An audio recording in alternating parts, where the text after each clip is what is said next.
الله أكبر الله أكبر.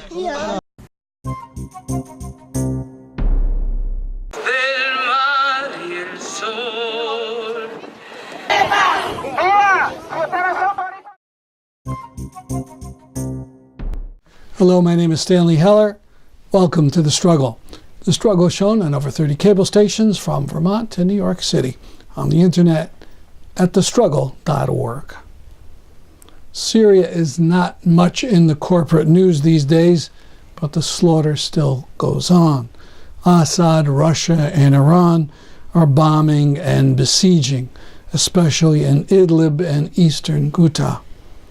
The United States flattened Raqqa, supposedly to wipe out ISIS, even though, according to the BBC, the U.S. made a deal with hundreds of ISIS fighters and allowed them and their families to flee Raqqa. The wonderful Syrian civil defense, nicknamed the White Helmets, continue with their amazing rescues.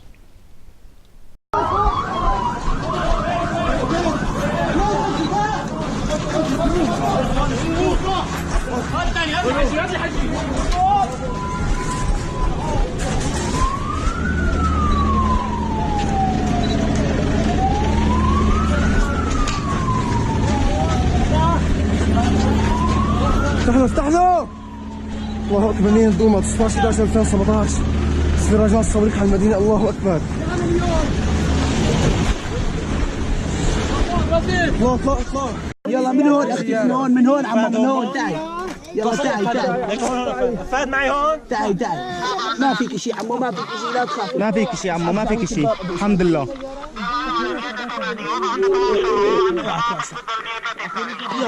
يا رب. الله اكبر الله اكبر.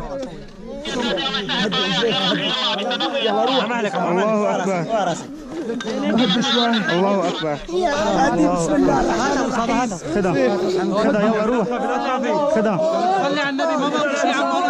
This one was a success, but the White Helmets pay a heavy price.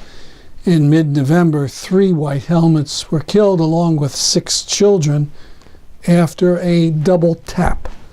A double tap is a war crime in which the bombers strike once, then wait for the rescuers to show up, and then drop bombs again. This White Helmet was named Allah Eden Juha. This footage is from a cell phone, further distorted by our software. It describes what happened to an entire marketplace in the Syrian city of Al-Atreb, west of Aleppo. The anguished speaker is Abdul Kafi Alhamdo, speaking from Syria. Hello, how are you everyone? How are you my friends all over the world? I used to tell you about the bombing, about the the horror inside Aleppo city. Now we are displaced of Aleppo city. I didn't imagine that I would report the horror again, the bombing again, the killing again. I didn't know that I would do it again. I thought that it might be over now. It seems that it's repeated again and again and again. 7 years and the same killing, the same situation, the same horror. People are killed, untold. Today, about at 2 o'clock in the morning, p.m. About at 1:30, I went with my daughter Lamar to the market, to the main market, to buy some bread, because my daughter likes to go out with me. She doesn't like to stay at home. She just like to see life like her father. Then we went there, and she likes exactly the market, by the way, because there is kind of life. There are a lot of people speaking, laughing, crying, shouting. So she likes this. She likes life. always, whenever I want to go out, she goes out with me. We went there and we bought what we want, and then we went back. Half an hour later, we heard a horrific sound in our city. Of course, my wife was shocked. She was so scared. She told me just to hide, of course, no place to hide here. I didn't know at first what to do. I told them just to hide in a specific room here in my house, and then I went to see what happens. But I was saying that I hope that the target will not be on the market, because I know if that happened there, this means a massacre that I didn't see and I didn't live but in Aleppo. When I went there, I didn't see the market. This is exactly what happened. No market was there. All what you see is rubble, bodies, blood, cries, sadness. People there just were shocked, were traumatized. I didn't know what to do to help people, to tell about their pain, just to film them, to tell them that to tell the world that this is what's going on here in Syria, this is what Assad, this is what Russia does with us.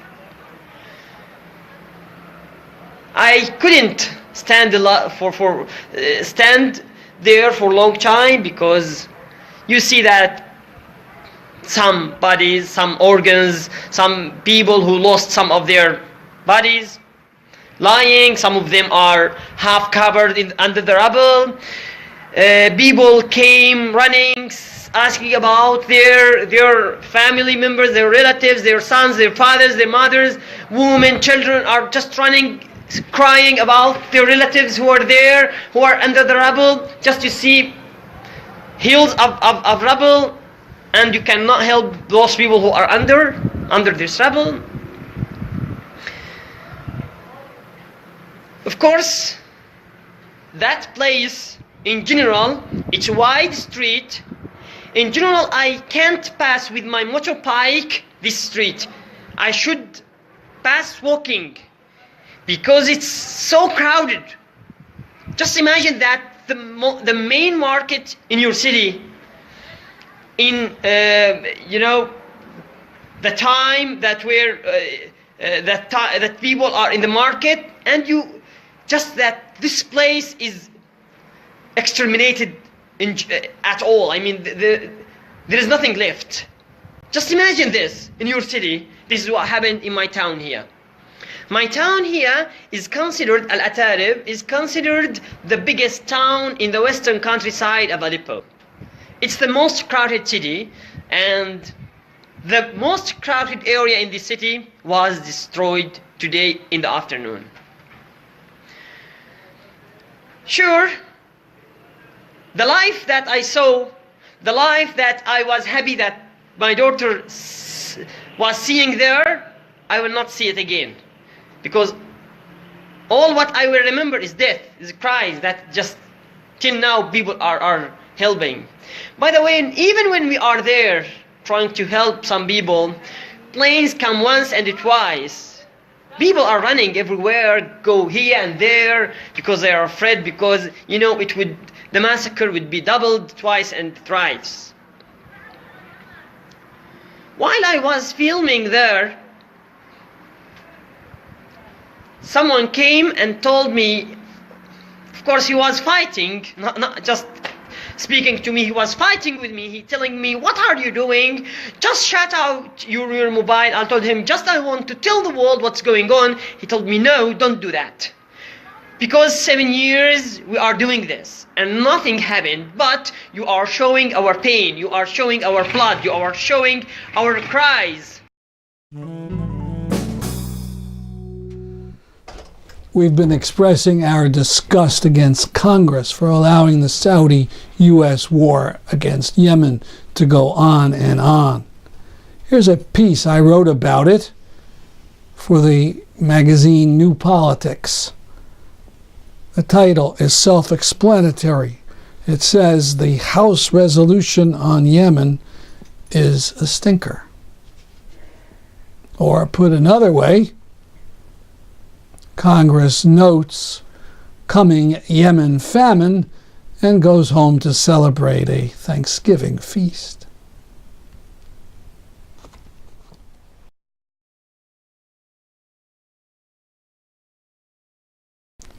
A fool admirer of Nazis posted this picture of himself and got himself suspended by the University of North Florida. Fellow fascists said they would rally to his support on November 20th. A handful did show up, but were far outnumbered by a much larger group of anti-fascists and anti-racists. Racist USA! No Trump! No KKK, no racist USA! No Trump! No KKK, no racist USA! No Trump! No KKK. 1,500 Puerto Ricans and their friends gathered in front of the U.S. Capitol in Washington, D.C. on the 19th in a unity march for Puerto Rico. People who normally dispute questions of statehood, independence, and commonwealth put aside their differences, gathered together to demand the U.S. government do more to end the devastation not only from the hurricanes, but from 100 years of colonial treatment. They demanded Congress get rid of the Jones Act as well as the debt that banks and businesses inflicted on Puerto Rico.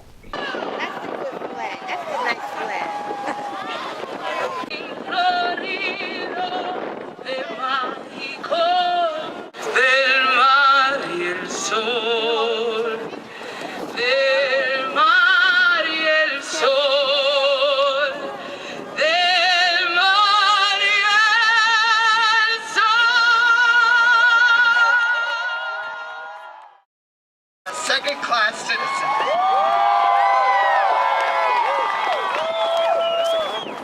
We're here to take a stand against enforcement of laws that undermine Puerto Rico's recovery effort. Porque tú lo llevas en la sangre por la herencia de tus padres.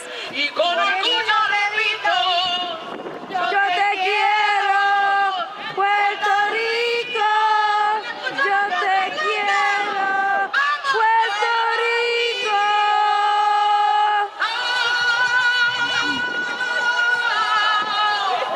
Puerto Rico se levanta con una bandera más arriba, más arriba. You know, they keep saying that we don't have a voice in Congress. I want your voices to be heard, because we have a voice in Congress. We have a voice in the Thank you for being here. Thank you. Yo soy boricua. Para que tú lo sepas. Yo soy boricua. Para que tú lo sepas. Yo soy boricua. Para que tú lo sepas. Mira, si ustedes son boricuas de verdad, díganle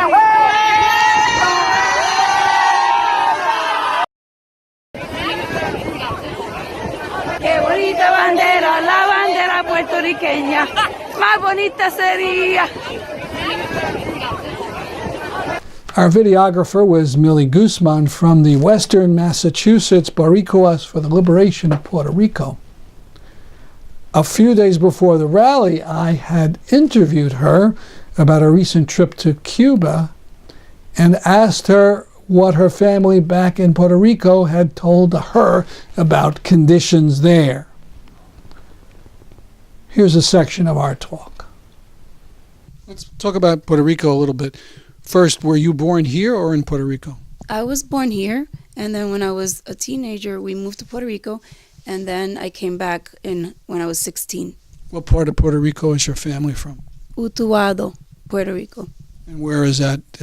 It's in the center of the island, in the mountains, sort of towards the left side of the island. And you have family still there? Yes, I have a lot of family there, uncles, aunts, cousins, and Utuado was hit very hard. Two of the rivers came out, and and there were animals that were killed, and so it was flood. They were floating in the rivers, or that had The carcasses. Right, yes, and so that leads to a lot of diseases, and it's just really bad over there. Who did you talk to? Grandparents or others? Yes, it was very difficult. Communication was down for a long time. By the time we communicated with my grandmother, it took maybe 6 days. And on the 7th day, we heard from my uncle, and it was just horrible waiting for so long to see if they were okay. But I could hear in the background, we just heard a recording of their voices, because a friend who used to be a neighbor, actually, it took her 2 hours, what normally would take her a half hour, to reach to my grandmother. And then she made a recording of their voices saying we're okay. And then she... What happened to their house, your grandparents? Well, their houses are okay, but there was a lot of flooding in the area, and the roofs came off the houses, and so there was a lot of loss. Now that's weeks ago now. I don't know how many weeks. Have they been given aid, or did they borrow money? Do they have electricity now? No. What happened was FEMA was blocking a lot of the aid that was coming through. I still don't know why they were blocking it. But before I left to Cuba, the governor of Puerto Rico was saying that he needed truck drivers and trucks too. So truck drivers came with licenses, but they were rejected. So it was not lack of truck drivers. That was an excuse. And the military was saying that they were not receiving orders. So you had the military, you had FEMA, you had the governor of Puerto Rico. Nobody was doing anything for weeks. People were starving. They didn't have water. We had a speaker come to CCSU just last week, and he was telling us that they reached an older couple that said nobody has come by with water or anything, even till this day. That was just like a week ago. So... And there's private groups trying to help out. Can you name a few? I just wanted to say that we're grateful to church groups, for example, that were on the ground helping out. And also there's a group called Doctoras Boricuas. Of their own free will, they were volunteering in hospitals throughout different municipalities, and they noticed that the patients were saying nobody's coming with water or food. So they took it upon themselves to start loading up airplanes and bringing the items themselves, medicine, food, water. My sister has been helping out with that effort, making sure that they have enough supplies and enough funds to get the airplanes paid for, and also trucks, because the trucks have to drive the stuff from New York to Florida. And then from there, the flights go on. There's a lot of red tape going on. The United States government has failed Puerto Rico completely. They don't put people first. They put money first. And that's what I've been noticing, because while they were arguing over who's going to get what contract, for weeks, people were dying. And this is in stark contrast to what I saw happening in Cuba. They put people first. They plan way ahead of the game, and they save everybody. I mean, look at the losses in Cuba compared to Puerto Rico. 911 or more and counting in Puerto Rico of unnecessary deaths due to the lack of humanity, the lack of care for people, and focusing more on profits. And speaking of that, there's something called the Jones Act. Can you tell us about what that is and how that has been impacting Puerto Rico? Yes, the Jones Act actually slows down the delivery of the goods that we collected here in the diaspora from being sent to Puerto Rico. It slows things down. These are items that are absolutely necessary for survival.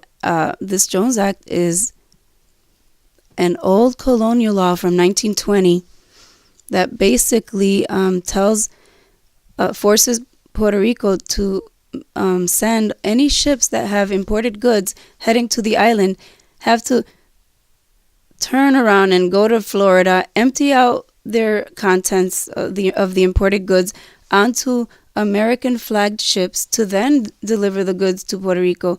It's like a monopoly of the shipping industry, basically.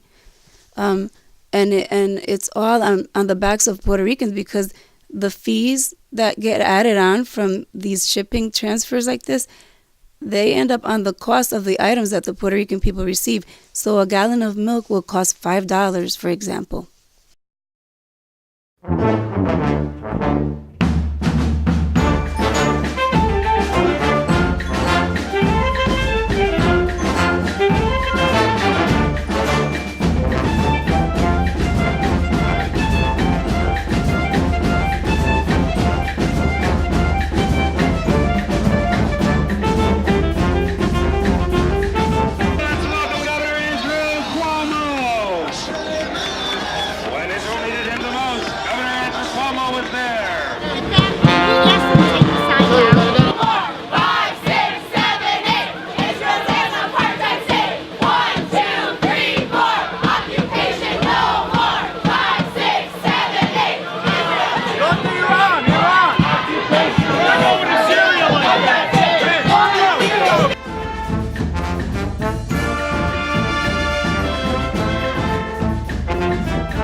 If you see this before the 28th, remember Timothy Snyder will be giving a talk about his book on tyranny. 323 Temple Street, 6:30 on the 28th in New Haven. That's our program for today.